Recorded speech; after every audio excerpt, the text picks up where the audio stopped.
그 태풍이 심하지 않게 국민참여개헌 시민행동 공동대표 연성스님을 모시고 강의를 시작하도록 하겠습니다. 큰 박수 맞이해 주십시오. 안녕하세요. 연성수라고 합니다. 날씨가 참 변화무쌍하더라고요. 서울에서 비가 안 왔는데 이렇게 줄이 막 가서 비가 오는구나 하고 알았어요. 국민개헌 강의를 하는데 몇 년 전에는 미얀마 가서 명상 공부를 주로 했어요. 그러니까 이제 그 박근혜 때문에 할 수 없이 끌려나와서 이렇게 하고 있는데 그때 1년에 2번씩 이제 미얀마를 가야 되거든요. 갈 때마다 비행기 타면 그때마다 내가 이거 죽는 게 아닌가? 이 비행기를 믿어도 되나? 그런 생각이 들었어요. 이걸 곰곰이 생각해보면 세상만 다 믿음의 문제라는 거죠. 그래서 우리가 누구에게 얘기하거나 어떤 정부하고 뭘 하거나 어떤 정치세력하고 뭘 할 때 과연 그 사람들 믿을 수가 있나 아는 거가 항상 문제가 돼요. 그래서 이 헌법이라고 하는 거는 서로가 못 믿겠으니까 문서로서 약속을 하는 거예요. 이거는 지켜야 된다. 그래서 오늘 전 비행기 타고 오면서 오늘도 믿음 얘기를 해야 되겠구나 그 생각이 들었어요. 저를 잠깐 소개하면 저는 대학 때는 탈춤을 췄어요. 그 황소경 씨 아시죠? 그 사람하고 같이 해가지고 작품을 써서 그때는 카톨릭 농문회였어요. 그런 농문회하고 쥐노기굿이라고 5가지 농촌 귀신을 만들어서 전국 수요 공연을 하고 했었어요. 근데 그때 워낙 춤을 잘 추니까 그 강령 춤 하시는 분이 너 그 운동 그만두고 여기 와서 전수자 해라. 그 민간문화재를 만들어주겠다. 그런데 그걸 가열차게 뿌리쳤죠? 지금 그렇게 했으면 지금 그 춤추고 잘 살 수 있을 텐데. 그러다가 그 1980년대 광주함쟁 터지고 나서는 한 몇 년 동안 잠수를 탔어요. 그러고 이제 하다 보니까 공개적인 정치운동이 필요하다고 생각해서 김근태 씨 아시죠? 그분하고 같이 인천을 만들어서 한 3년 동안 하다가 마지막에는 남영동 치안본부 끌려가서 그분을 직사게 당하고 그때 결핵이 걸렸어요. 그래가지고 고생하다가 나와서는 좀 정신 차리고 문화활동을 열심히 했죠. 그러다 이제 김대중과 대통령이 되고 노무현이 되는 거 보니까 이게 전망이 별로 없는 거예요. 왜냐하면 이 사람들이 정권을 잡은 다음에 정권 운영할 능력이 안 보이는 거예요. 그래서 오래 못 가겠다. 그래서 이제 이렇게 좀 인생 사는 공부를 하고 좀 교육을 해야 되겠다 그래서 작심을 하고 미얀마하고 스리랑카, 인도 이런 데 가서 한 3, 4년 동안 공부를 했어요. 이제 그 들어와서는 청소년 명상 프로그램을 만들어가지고 놀이명상이라고 놀다 보면 명상하는 방법이 있어요. 그래서 한 3년 동안 초중고등학교에서 열심히 했죠.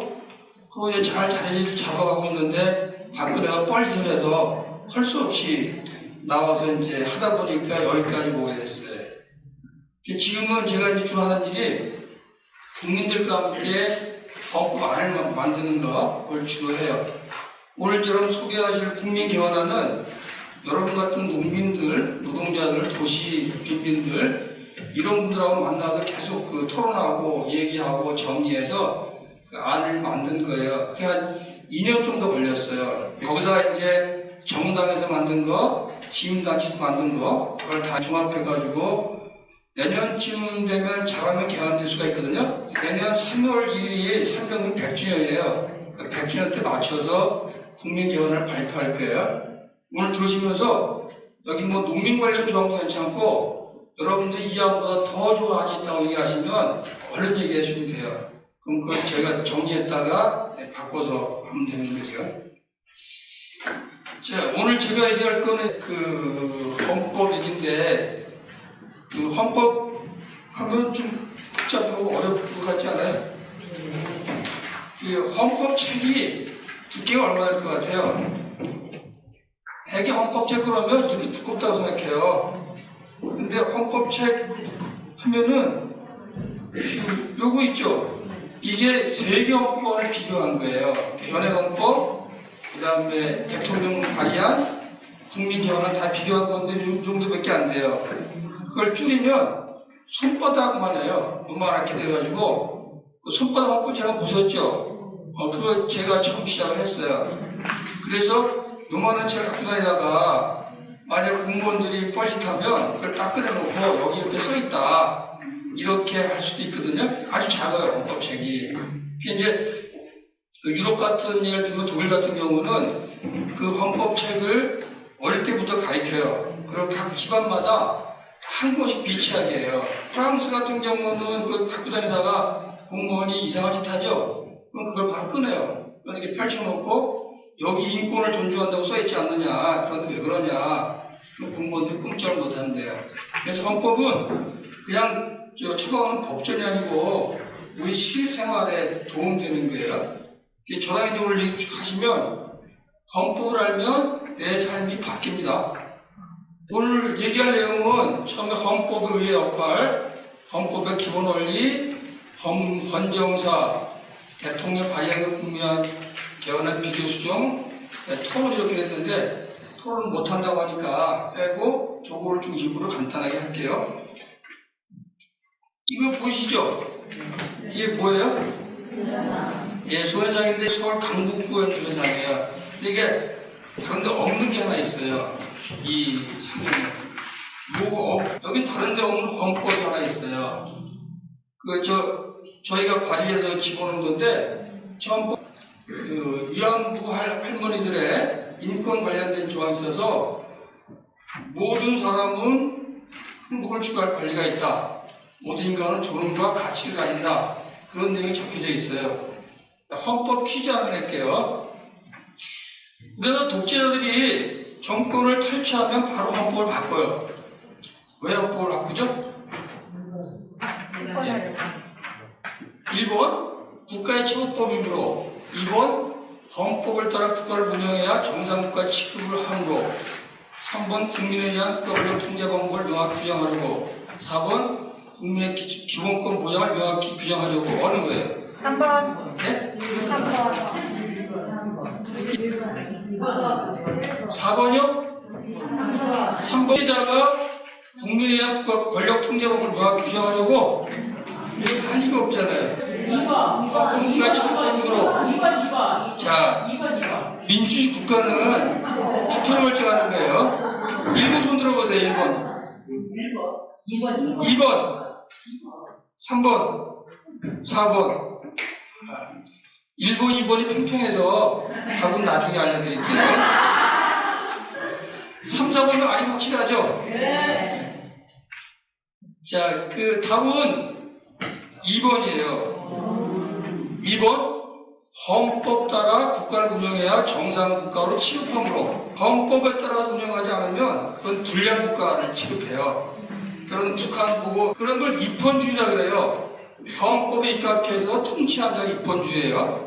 입헌주의에 두 가지가 있어요. 하나는 외견적 입헌주의, 하나는 실적 입헌주의. 외견적 입헌주의는 독일에서 1800년대 비스마르크가 독일을 통일한 다음에 재헌헌법을 만들어요. 거기에 재헌헌법의 주권자는 국민이 아니라 황제예요. 그 대신에 상권 분립 등을 둬서 국민의 기본권을 보장하겠다. 그렇게 하고 실제로는 잘 안 했죠. 그런 걸 입헌주의라고 그러는데 외견적이라 해요. 외양을 갖췄다. 그렇게 하고 실질적 입헌주의는 여기 써있는 것처럼 국민에 의한 국가 권력 통제 방법을 명확히 규정하고, 그리고 국민의 기본권 보장을 명확히 규정하려고 만든 게 입헌주의 헌법인 거예요. 그래서 다 입헌주의는 헌법으로 통치하는 것이 목적이 아니라 헌법을 통해 국가 권력을 통제하고 시민의 인권을 보장하는 데 그 목적이 있다. 이렇게 할 때 진정한 입헌주의라고 얘기하니까 독재자가 개헌한 헌법, 그거는 실질적인 입헌주의 아니에요. 형식적인 거죠. 그래서 입헌주의가 발전하는데 옛날 입헌주의는 자유주의적 입헌 질서라고 얘기해서 이거는 상권 분립 등을 해가지고 국가 권력을 통제하고 그리고 국민의 기본권을 보장하는 목적으로 해요.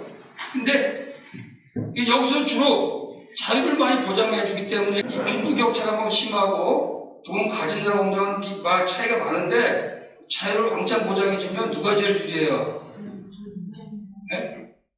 돈 있는 사람도 유리하죠. 마음껏 장사할 수 있으니까 거대 자본 투자에다가. 그래서 요거를 해본 결과 어떻게 됐냐면 국가 역할이 지나치게 약해가지고 빈부격차가 심해진 거예요. 요즘 원래 양극화가 심해서 그게 어디까지 갔어요?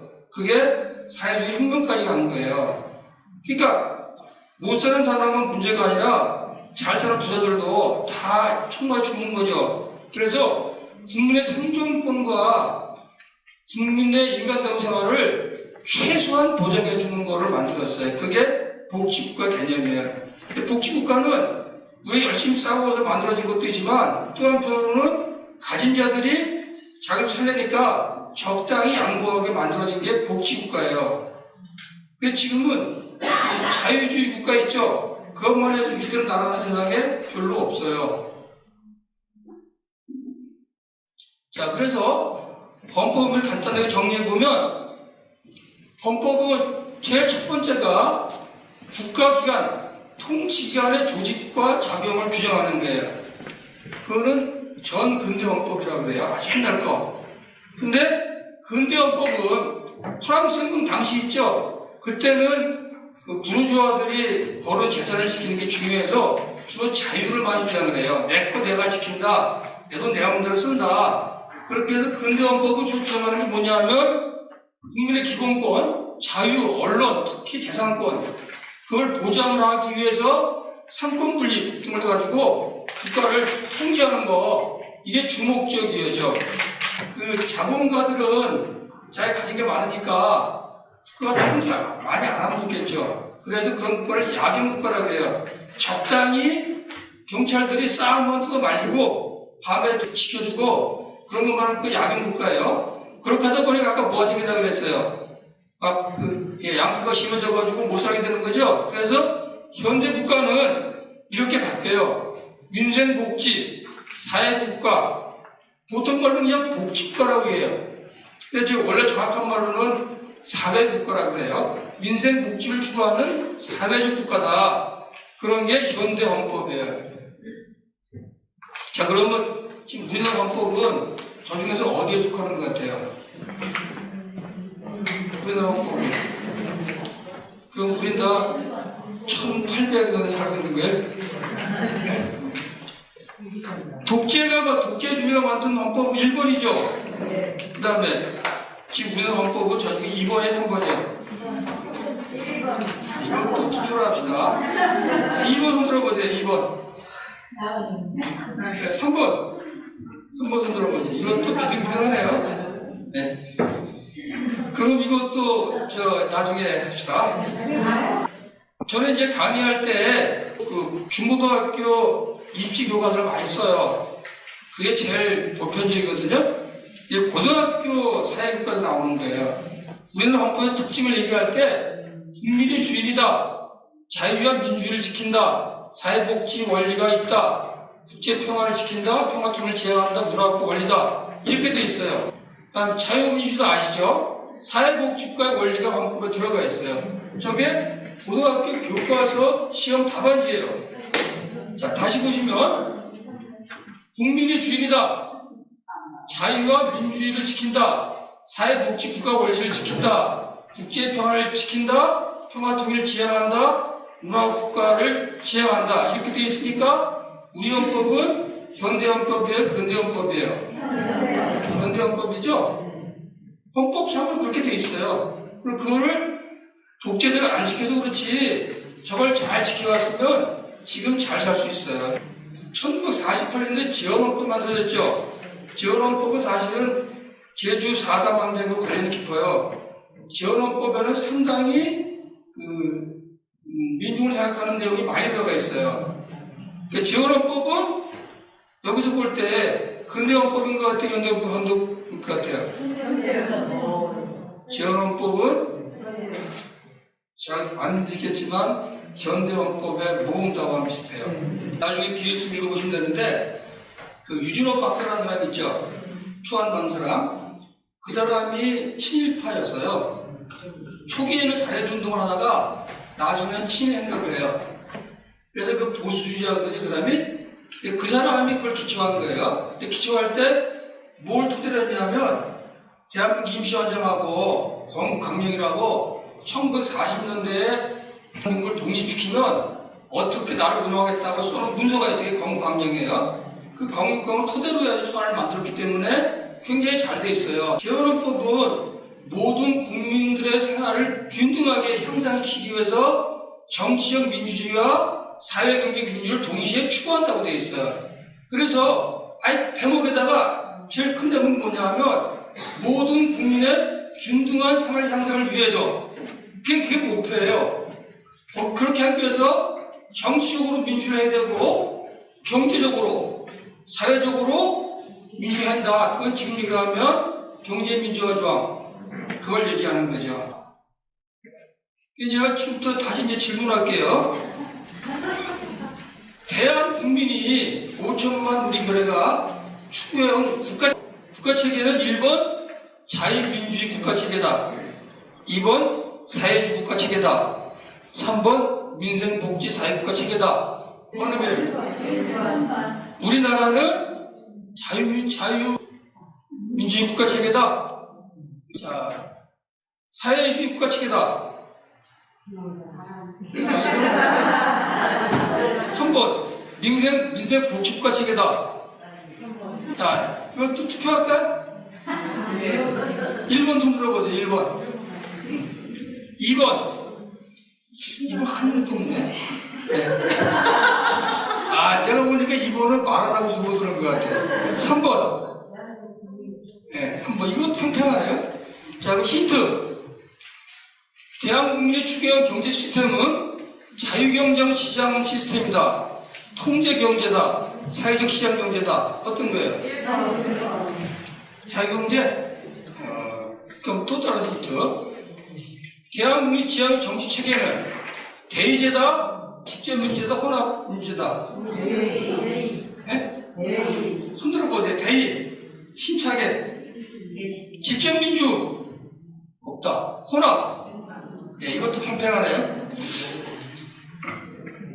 제주도 사람들이 그 4.3 방정을 겪어가지고 남자들은 이렇게 겉으로 뭐 의사표시고 하면 안 되는데 표정이 부표정하대. 그러니까 진짜 그렇게 부표정하더라고요. 근데 오늘 계속 투표하면 방관이에요. 이거 전략상으로 그러는 거죠? 근데 헌법에 의하면 우리나라 체계는 이렇게 돼 있어요. 헐이지 헐. 헌법에. 그리고 헌법은 국가의 최고법이기 때문에 저게 우리 국민이 추구하는 거예요. 저걸 언제부터냐? 재헌헌법 때부터 그 전에 건국강령 때부터고 그 전에 1919년 저걸 누가 망가뜨렸냐? 망가뜨린 사람은 뻔하죠. 이 헌법 기준은 답이 아주 쉬워. 답이 누구야? 박정희, 전두환 둘 중에 하나야 항상 답이. 이게 정답이에요. 첫 번째가 민생복지 사회국가를 추구해갔어요. 여기서 사회국가라고 하는 거는 사회적으로 좀 이렇게 굶는 사람 없어야 되겠다. 사회적으로 지원 사람 없어야 되겠다. 사회적으로 헐벗어 없어야 되겠다. 그 정도를 추구하는 거예요.